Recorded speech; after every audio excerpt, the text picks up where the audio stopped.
안녕하세요. 해드림 출판사입니다.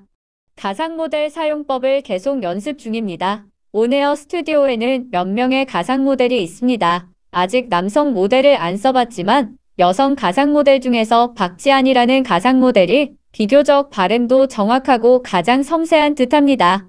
제가 바로 해드림 출판사 이승훈 대표가 가장 좋아하는 가상 모델 박지안입니다.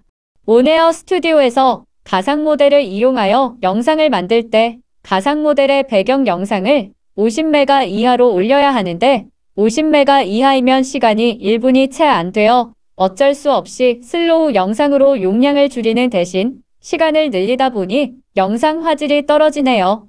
한마디로 저 지안이가 흐릿하게 보여 안 예쁘다는 것이지요. 온에어 스튜디오에서 허용된 영상 용량은 50메가입니다. 샤나인코더 프로그램을 다운받아 이 프로그램에서 영상을 50메가 이하로 줄이면서도 영상 시간을 5분 정도 확보하려다 보니 영상 화질이 떨어지는 것이죠. 물론 컴퓨터와 스마트폰에서 보는 영상 화질은 서로 다르게 보입니다. 컴퓨터에서는 흐릿하게 보이는 영상도 스마트폰으로 보면 좀 더 선명하게 보이기도 합니다. 영상 용량을 줄이면서도 원하는 영상 시간을 유지하며 선명한 화질을 유지할 수 있는 방법을 계속 고심해야 할 듯합니다. 이어지는 제 영상은 비교적 선명한 영상인데요. 온에어 스튜디오에서 50메가 이하로 올려 2개 영상으로 만든 후 이어붙인 것입니다. 안녕하세요. 해드림 출판사입니다. 오늘은 이충재 문학평론가가 조금은 특별한 시선으로 바라본 시집 우리는 누구에게 절박한 무엇이 된다를 소개하고자 합니다. 이충재 문학평론가는 시와 다이어리가 만나 삶의 보석을 담다라는 제목을 붙여 시평을 썼는데요. 그 내용을 제가 한번 요약해 말씀드리겠습니다. 2022년 한 해가 저물기 전 독특하면서도 유용한 그러나 함부로 사용하기에는 진귀한 다이어리 시집을 만나게 되었다. 평소에 메모하기를 즐겨하고 있으며 동시에 그 중요성에 대해서 누구보다도 여실히 느끼면서 살아오는 터라 이 다이어리 시집을 받아들고서 어떻게 사용할지 고민 중이다. 그러나 다이어리의 중요성보다는 해드림 출판사 이승훈 대표의 작품이 각 사부에 20편씩 약 80편이 실려있는 까닭에 시집으로 감상하고 소장해야 할 결정을 하고 있는 중이다.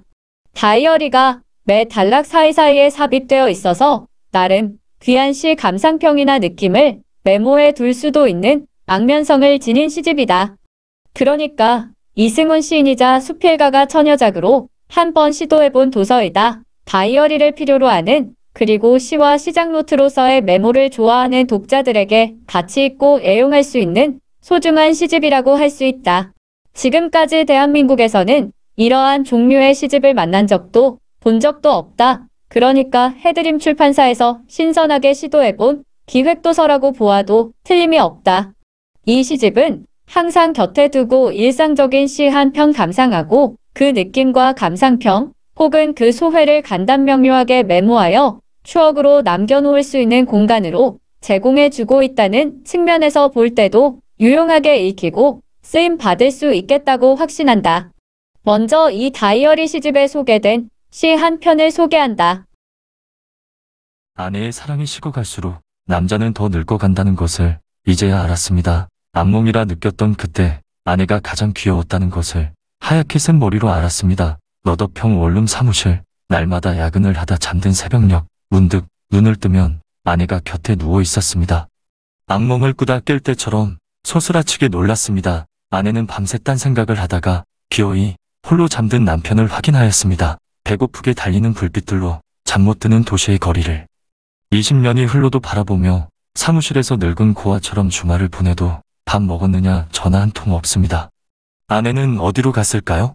아내를 찾습니다. 아내의 사랑처럼 파고들던 와이셔츠 샤프란 향기도 쓸쓸할 수 있다는 것을 이제야 알았습니다. 오래 묵어 표백할 수 없는 사랑, 내가 표백되어 갑니다. 전설 같은 아내의 사랑으로.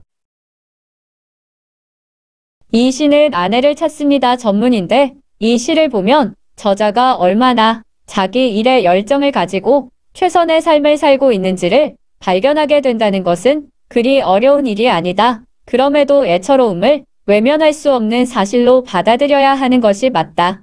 이것이 바로 대한민국 중소기업 대표로서 그리고 인문학의 둥지로서의 그 가치를 상징물로 찍어내는 출판인이자 저자로서의 고뇌와 어려움이 여실히 드러나 있음 또한 부인할 수 없다. 형이상학적 진리가 무엇인지 모르는 사람들은 드물다. 이 세상에 한 번 태어나 어떻게 살아가는 일이 가장 가치 있는 일이라는 것 역시 모르는 사람은 거의 없을 것이다. 바보 천지가 아니고서는 그 사실과 진실을 모두 가슴에 담고 고백하면서 살아들 가기 마련이다. 문제는 현실의 생계로부터 받는 압력이나 스트레스에 부딪혀 넘어지고 쓰러지고 고뇌하다가 잃지 말아야 할 것을 상당 부분 잃고 살아야 하는 고뇌에 직면한 지성인들 내지는 선지자적 의식을 지닌 이들의 가냘픈 몸부림이 안쓰러운 것이다. 그 모습을 위의 시에서 그리고 시인의 일상적 한 개의 섬에서 곧 느끼곤 한다. 물속 오리발처럼 화분에서 뿌리를 움직였다. 푸석한 흙을 헤집으며 허기질 땐 이파리를 떨어뜨려 제 살부치를 줄였다. 날마다 40도를 밑도는 여름, 사무실 제스민이 꽃을 피웠다. 에어컨으로 불볕을 막아준 보온이다. 자식을 제물로 삼은 아브라함의 꽃이다. 제스민과 함께 보낸 나는 그분을 위해 무슨 꽃을 피울까? 뿌리를 샘물로 뻗고서도 누렇게 뜬 납골이다. 근심을 군잎처럼 붙인 채 보라꽃이 2번 피도록 나는 하얀 거 중이다. 뿌리가 움직여야 꽃이 핀다. 꽃이 운다. 꽃이여. 피어나지 못한 나의 꽃이여. 이 시는 꽃에게 바치는 기도 전문이다. 누구는 이 한편의 시에서 애인을 발견하기도 하고 자식들의 올망똘망한 그 귀여운 속성을 발견하기도 하고 덜어는 몹시도 그리운 그 한 사람으로서 자신의 마음을 뒤흔들어 놓은 특징 많은 글을 묘사하였다고 한다. 하지만 필자는 유독 위의 시에서 시의 저자가 발견되어지는 것은 어인 까닭일까? 그냥 그렇게 읽혀지는 것을 어이하리요. 시가 이렇듯 다각적인 방향에서 읽히는 것은 시는 시인의 영혼을 떠나 독자들의 가슴에 안기면 그때는 저자의 심사가 좌우할 그 영역을 벗어난다는 측면에서 순전히 독자의 심사로 읽히기 마련이다. 그럴지라도 어쩔 수 없이 시인이 읽힐 수밖에 없는 것은 시가 가지고 있는 특성 때문이다. 거짓으로 고할 줄 모르는 아무리 숨겨도 숨겨지지 않은 그 무엇을 시의 행간이나 혹은 단어와 단어, 받침과 받침 곳곳에 틀어박혀 고개를 내밀고 있기 때문이다. 어쨌든 시인의 일상이 이번 시의 고스란히 여과 없이 투시되어 밝혀지는 데는 이의가 없고 그렇다면 저자를 깊이 있게 알고 싶어하는 독자들에게는 이보다 더 좋은 절호의 기회가 없겠다. 이 다이어리 시집에는 이렇듯 시인의 심사가 여과 없이 드러나 시의 기둥이 되고 철학의 가립을 뒤흔드는 고뇌와 양심이 되어 독자들과 시대를 꾸짖거나 부끄럽게 만들어가는 진리의 막대기가 발견되어서 좋다. 충분히 공감하면서 역시 필자의 가슴 속 파도를 잠재우고 그 위에 돛담배 한 척 항해를 시작하게 하리라. 비록 여전히 위태롭겠지만 몇 킬로를 항해하다가 돌섬에 처박힐지라도 그리고 다시 파도가 일어 곤두박질쳐 수장이 될지라도 항해를 시작하리라. 끝으로 시인의 편에는 글을 인용해 보고자 한다. 가난은 세상 살아가는데 몹시 불편할 뿐 아니라 자존심을 속절없이 짓밟히기도 한다. 그럼에도 꿈을 방패 삼아 버르적거리다 보면 살아내려는 내공이 쌓이기 마련이다. 또한 일정한 긴장감으로 오히려 자신을 팔딱팔딱 살아있게도 한다. 부자보다 가난한 사람이 더 오래 산다고 믿는 이유다. 가난과 행복, 가난과 삶의 가치는 분명히 다르다. 1억만 있어도 인생이 바뀐다면 작은 비용으로도 삶의 상향 변곡점을 맞이할 만큼 세상을 잘 살았거나 겨우 1억짜리 인생이거나 자신의 선택일 뿐이다. 어느 날 내 삶이 풍요로워지면 나는 더 빨리 늙으면서 삶이 밋밋해질지도 모른다. 나는 이 시들을 쓰면서 가난을 충분히 즐겼다는 생각이다. 죽음을 떠올릴 만큼 힘들어하면서도 가난의 미학을 그려내려 애썼기 때문이다.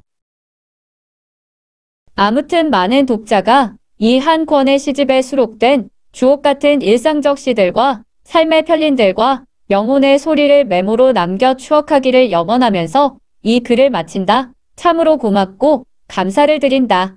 오늘은 여기까지입니다. 지금까지 이승훈 다이어리 시집 우리는 누구에게 절박한 무엇이 된다를 이충재 문학평론가의 시평을 통해 소개해드렸습니다. 고맙습니다. 해드림 출판사 박지안이었습니다.